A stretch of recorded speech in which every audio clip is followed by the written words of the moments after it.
দুর্নীতি দমন কমিশনের মাননীয় কমিশনের অনুমোদন ও আমার কর্তৃপক্ষের নির্দেশে আজকে আমরা 4 সদস্য বিশিষ্ট এই টিম একটি সরকারি দুটি কলেজের বিরুদ্ধে আজকে অভিযান পরিচালনা করেছি।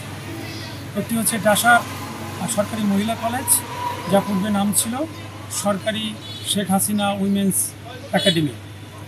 আরেকটি হচ্ছে শশীগড় স্মৃতি মহিলা মহাবিদ্যালয়, দুটি আজকে এনফোর্সমেন্ট অভিযান পরিচালনা করেছি। মূলত হচ্ছে সরকারি শেখ হাসিনা যে কলেজ সাবেক, বর্তমান ডাসার মহিলা কলেজ, এখানে নিয়োগ সংক্রান্ত একটি অনিয়ম বা দুর্নীতি হয়েছে, এরকম একটি নিষেধাজ্ঞা থাকা সত্ত্বেও নিয়োগ হয়েছে।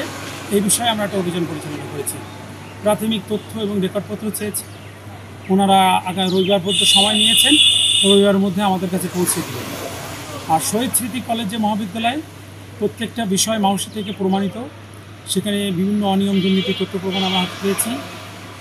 এইগুলো রেকর্ডপত্র আমরা সংগ্রহ করেছি এবং ওনার স্ত্রী ভারতে থাকেন, বাংলাদেশ থেকে বেতন নিচ্ছেন, ঘটনা সত্য, কিন্তু কোন প্রক্রিয়ায় নিচ্ছে সেটা পর্যালোচনা করছি। এটা আইন এবং বিধি বহির্ভূত হলে অবশ্যই দুর্নীতি দমন কমিশন আইন ও বিধি মোতাবেক আমরা কমিশনের কাছে পরবর্তী ব্যবস্থা গ্রহণের জন্য প্রেরণ করব। আর একটি দুঃখজনক ঘটনা যে শিক্ষা জাতির মেরুদণ্ড, সেই শিক্ষার সাথে জড়িত যে মহান শিক্ষকদের নিয়োগ দুর্নীতি নিয়ে আমাদের কথা বলতে হচ্ছে, তাদের স্বচ্ছতা জবাবদিহিতা নিয়ে কথা বলতে হচ্ছে, এটা জাতির জন্য নিঃসন্দেহে হতাশাজনক এবং অশনি সংকেত।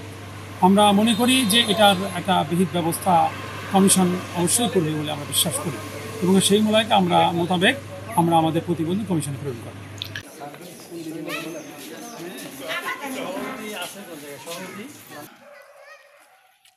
বান্ডেল থাকলে প্রতি সেনমানিতে টাকা বাঁচবে। বিকাশ সেনমানি বান্ডেল কিনে জিতুন প্রতি লেনদেনে।